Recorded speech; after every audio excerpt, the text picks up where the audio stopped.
Nerd. Geek. The smart kid. There they are, that one with the glasses, sitting at the front of the class.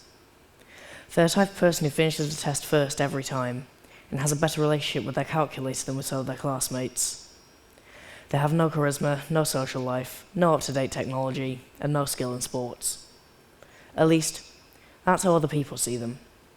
Is that really all there is to the smart kid? Or underneath that, are they just normal children like everyone else? At any school, any class, there are a few main classifications of students. There's the sporty ones, the performers, class clowns, and the smart kids.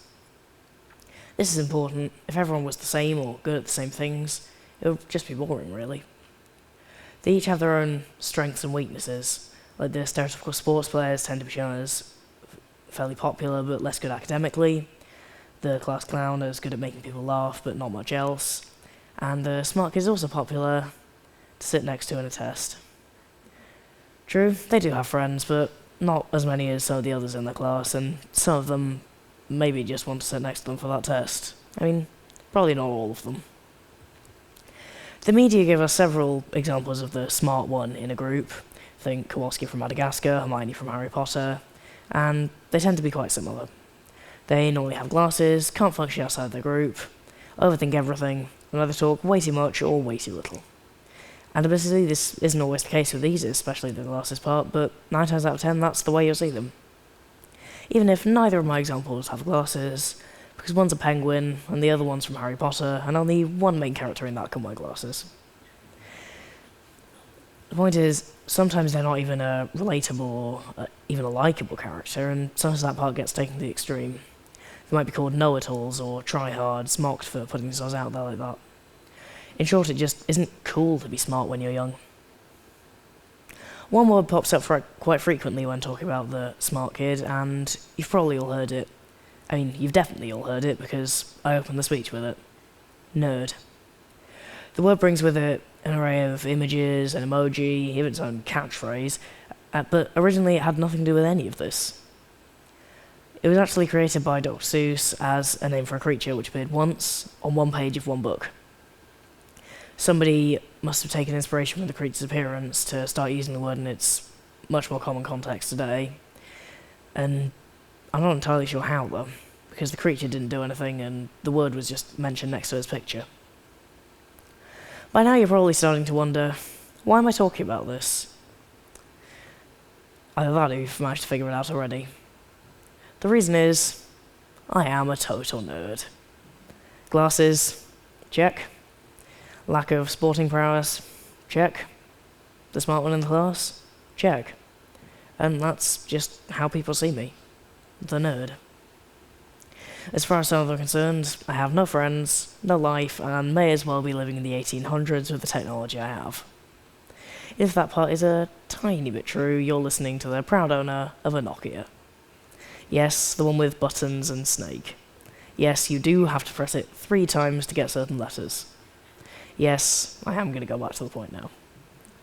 The point is, to some people I'm effectively an answer sheet for a test or shouting material during a football game.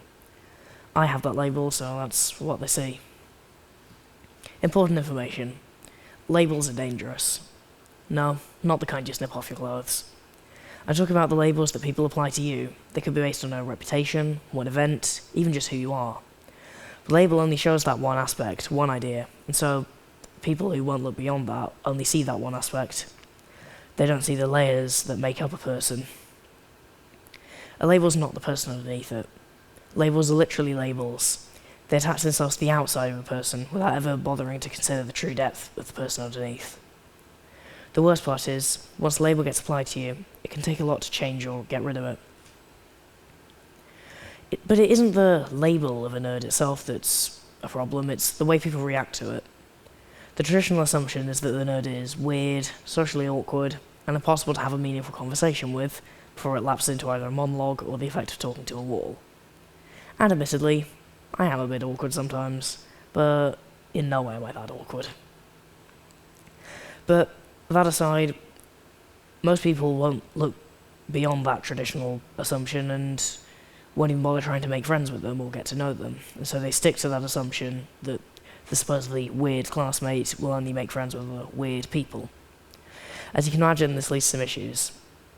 For example, they'll assume that the nerd's friends are weird themselves, which could make people want to stay away from them. Now I've said all this, you probably think I have to struggle with this 24/7. That's not quite true, though. I have made friends. I can carry on a conversation. Some people still don't think so, but I can. And true, I may get called a nerd a lot, but I've learned to embrace that side of me sometimes. Laugh along with the jokes, sometimes make some of my own, even just bring it up occasionally. I don't even take it as an insult anymore, and that's coming from somebody who does take things a little bit too personally sometimes. The point is, I've learned to see past the label of myself, and so have my friends, but as a thing, there's always a few people who just won't. One final thing to mention, though. The nerd's not so different from anyone else. They just apply themselves slightly differently. Think about this. They, the sports player and the musician, they're all effectively the same. They just put more into and get more out of different things. And they each get different things out of it as well. Be that knowledge, fitness, skill. Everyone has something like that, a passion or a hobby. But this does beg the question, why would something like this be talked down? Why is trying hard and knowing things a bad thing? There's no harm in just letting it all show through. Be yourself, even if you don't feel confident. Embrace the person inside. Celebrate them for everything they are. So, that's my opinion on being the smart kid. All in all, it's not that bad, especially when you think about the end of term grade card. Seriously, it's worth it. And I know it didn't really sound like it earlier, but a label can be changed if you put your mind to it, and labels become less and less important the older you get anyway. All you have to do is just show people who you really are. And that's... even those people I mentioned back at the beginning, the ones who want to copy a test, they just want to be that little bit more like you. And that's really all there is to it. See? I told you it wasn't all bad. Thank you.